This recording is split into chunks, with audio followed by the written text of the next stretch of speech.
So, unfortunately, some rain has now set in. So, but it is nice to see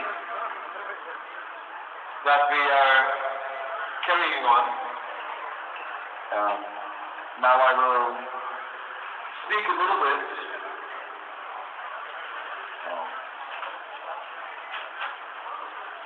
So spiritual life is an essential element in everybody's life. If we live only for material comfort, then time goes by, and yet we are not really finding fulfillment. We may find some pleasures here and there. Obviously, we enjoy beautiful summer weather. We may enjoy nice food. We enjoy music. We enjoy all kinds of pleasant things. But then, everyone has to face that sooner or later time moves along. And as time moves along, we have less facility for the external pleasures. With time moving along, gradually our health, our energy decreases. But the spirit is ever young, the spirit is ever fresh. The soul, as Bhagavad Gita says, the soul is not affected by time. Not at all. The soul is never old. Therefore, the soul is now residing within these material bodies. The soul by nature is eternal, but somehow or other, this time, we have appeared within a material body. Now the soul is temporarily experiencing everything through this material body. Temporarily, we are perceiving things through the eyes, through the ears, through the nose, through the senses. But actually, the soul is not dependent on the body. But the body is like a vehicle, and the soul the passenger inside. That's why when the body is old, we don't feel old. We still feel young and fresh. We still feel young at heart.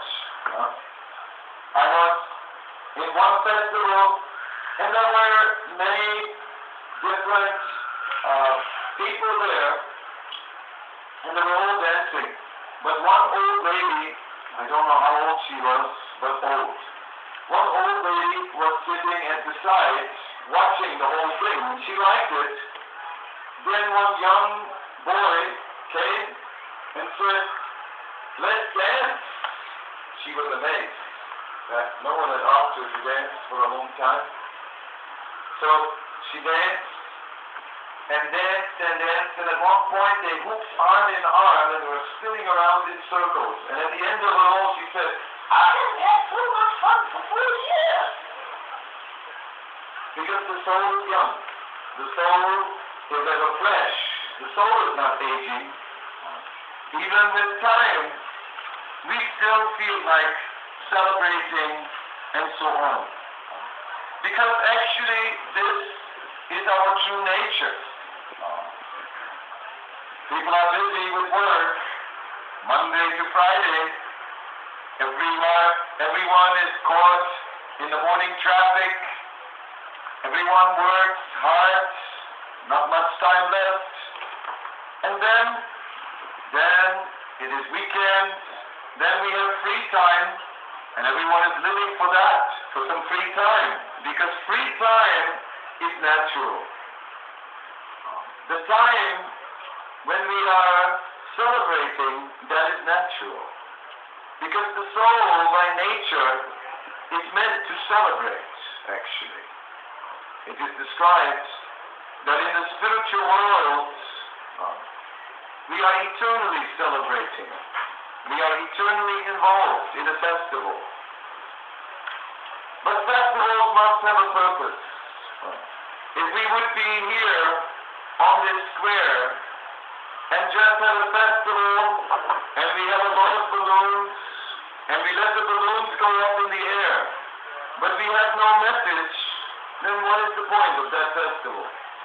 Then it's just balloons. We can let 1,000 balloons up in the air, but if there's no message connected to these balloons, then what is the meaning of it?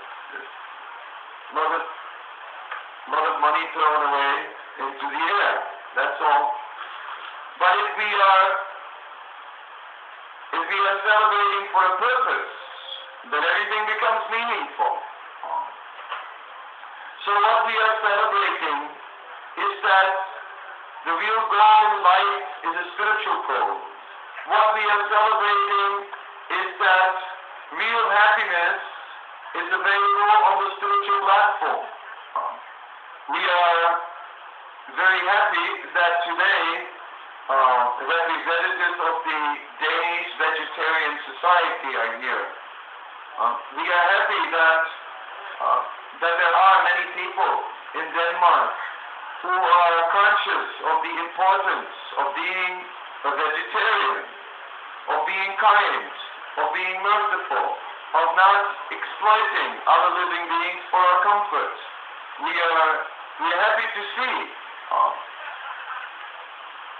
But still, it is not easy to be a vegetarian if one has no spiritual understanding. The Bhagavad Gita gives us an insight, and it says, Ditya Vinaya Sankule Brahmana Gavani Hastini Surichaya Svapakicha Pandita Samadarshinaha. It is said that a person who is wise, he sees all living beings with equal vision. Whether he sees an elephant or a dog, a human being or any other person, he sees them all equally. Why? Because he can see that within every living being there is a spiritual spark that is the cause of life within that living being. A soul, a spirit soul is present within every animal as much as within every human. And that is why animal life must be respected as much as human life. If we understand, therefore, this spiritual part of every living being, then we look totally different at the world around us. The English language is a nice language, but in some aspects it is a little unusual. My first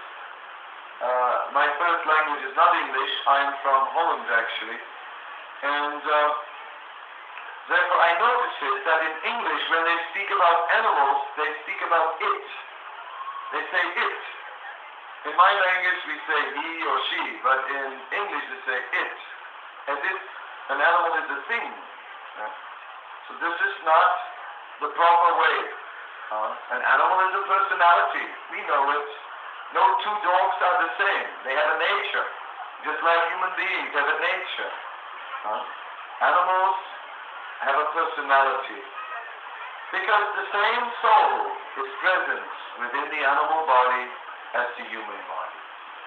So spirituality means that we respect all life, and not only that, but also that we see that the origin of life, is spiritual, that there is a purpose behind it all. This world has not come into being by chance, but this world has been created.